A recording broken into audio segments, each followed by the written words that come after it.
Welcome to Donington Park, the national layout in the iRacing Skip Barber.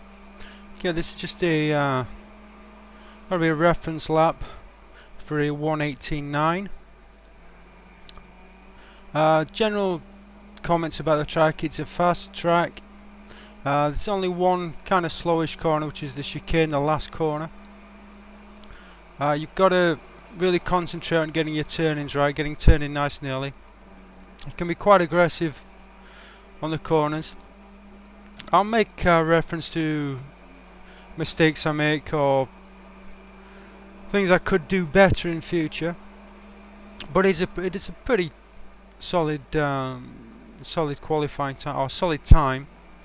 The really fast drivers as a reference are doing even low 1:17. I think the fastest I've seen is a 1:17.1. So there's a lot more time to be gained, but it's a pretty solid lap. It's about a 10th off a fast time for the week, so pretty happy with this one. And hopefully it's going to be useful. It'll certainly be useful for me in remembering how I drove the lap to begin with. But, I'll take it corner by corner, starting with, surprisingly enough, corner 1. Okay, we're coming up to turn 1. I see the blue section on the left. That's the pit lane exit. Now, what I'm going to do here is I'm going to put the left-hand side of the car over that white line. Now, you have to be careful with this, because if you go too far left, it's going to give you a slowdown penalty. It won't give you a 1x, it'll go straight to a slowdown penalty. So that's the first part of the corner. Now, here we are, we're coming up to the end of this blue section.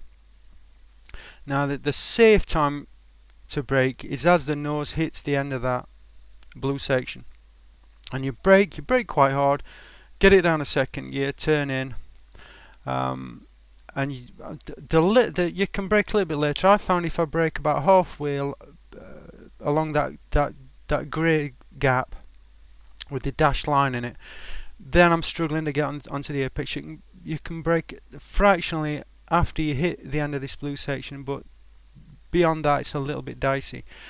Let's just go forward for action.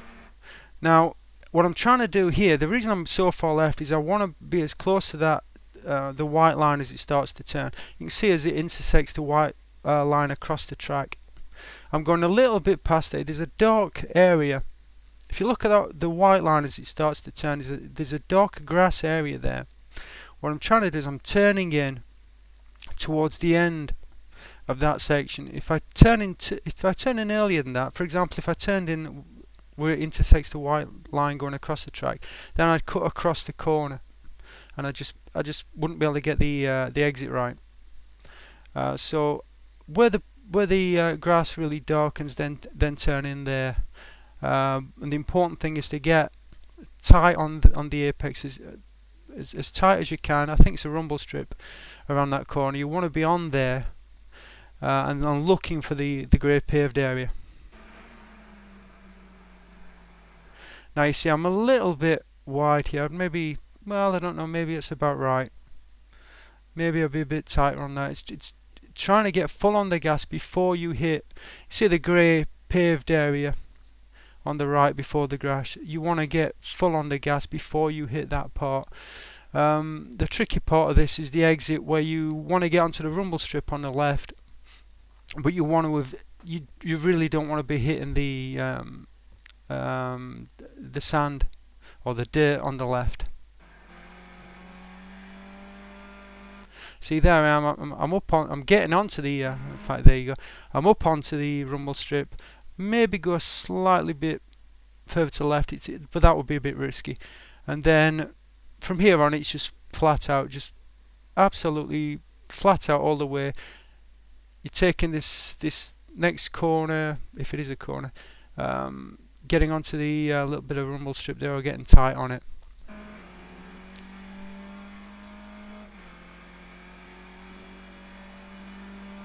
Okay, now this is an interesting section. If you look just past the rumble strip there, you get to that bit of sand. You really you're turning in there.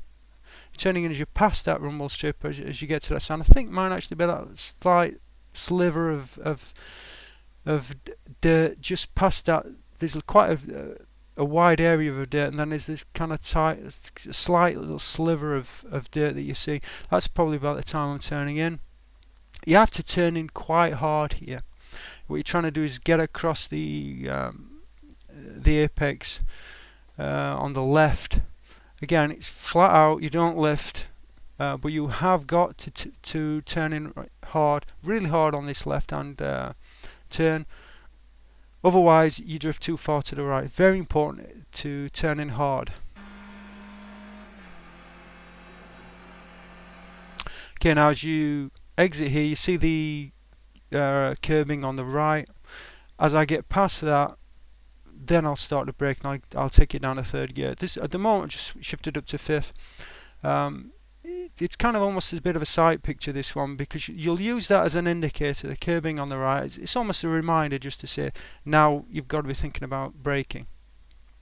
But it goes out of sight really by the time I'm ready, because I don't have free screens. If you got free screens, it probably makes it a little bit easier, but you've got to use, with the single monitor, you've got to be looking at the sight picture a little bit.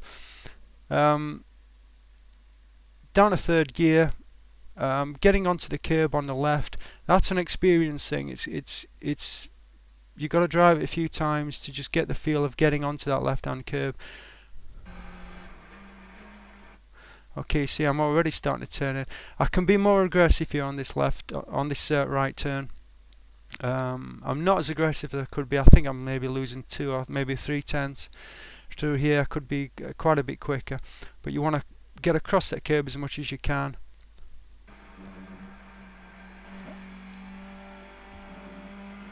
Again, on exit, you're using as much of that curb as possible. Here, I've seen some people go wide to the right to take this one. You don't really need to. Just open it up slightly, a little bit off to the left hand side, and then just cut across this. You can take quite a lot of the curb. In fact, you can take quite a lot of the dirt. It's not going to really cause a problem. Okay, here I'm getting wide right. I'm getting up onto that rumble strip. It's an early turn in. If you're a little bit late on that turn in, if I go back a couple of corners, you know, it may not seem a lot, but if you're just slightly off on your turn in, it's not so much that it scrubs time off that you lose time that you might gain. It's just your time kind of doesn't increment a little bit. It's just, instead of, it kind of stands still. Instead of taking that 1/10 extra, it kind of stands still. It's a very subtle thing, but you've got to get your turnings right. On that fast left hand, that fifth gear left hander that I mentioned, it's very easy to not gain that tenth by just being slightly off it. Not a massive amount, it's a very subtle thing. And it's the same here. As you come into the left, you're turning in before you can see before it looks like you should be able to, but by the time you've got it turned in and you're coming up to that corner, you kind of square onto it.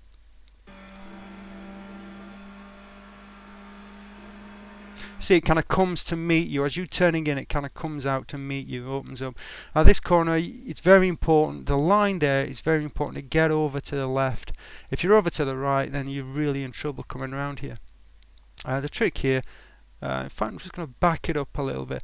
As you see this rumble strip on the left, as you go past that, brake, down to third gear. You've got to be really patient on this corner. Wait. Get it slowed down, get it turned onto the apex. I think it's late on the apex, then you can get full on the gas. Being careful not to slide off track on the left.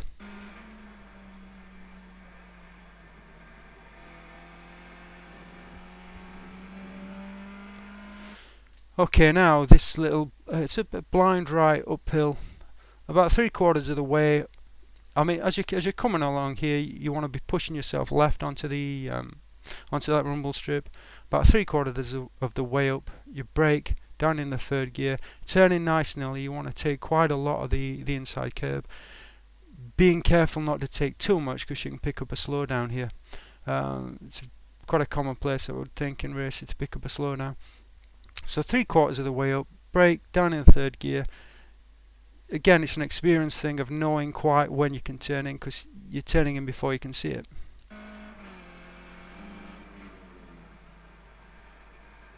Okay, now as you saw, I was quite a bit off that. You can take a heck of a lot more of that inside curve. Here I like to take the second apex. Some people will go wide all the way around here. I think it's kind of, either way seems to work with the same sort of results. I've not yet seen a huge benefit of a drifting wide left. The advantage of coming to the right is you then, as you're exiting, you're coming across the track, and that kind of blocks off anybody that wants to make a move.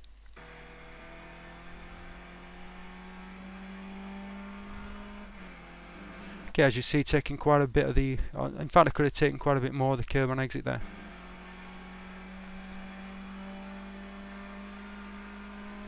Okay, coming up to the chicane, which is quite a tricky corner. If you look on the right side of the track, there are 3 markers. The middle one is basically a brake marker. I don't actually use that. As the car settles as it's coming over this hump, that's when I'll brake, and I'll brake right down to second gear.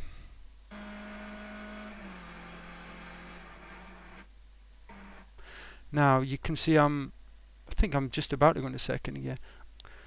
It's important to get tight on these. There are 2 red sections on these 2 apexes. You want to get tight on those.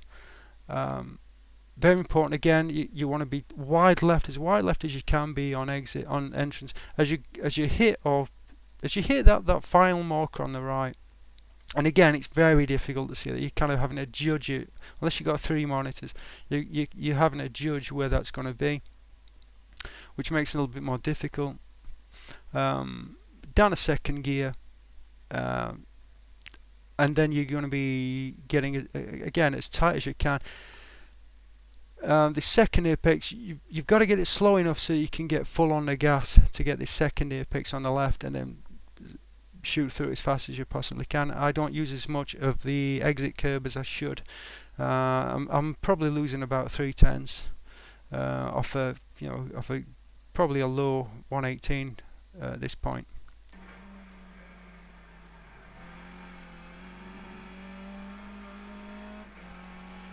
And that is a lap at Donington Park National Layout in the iRacing Skip Barber.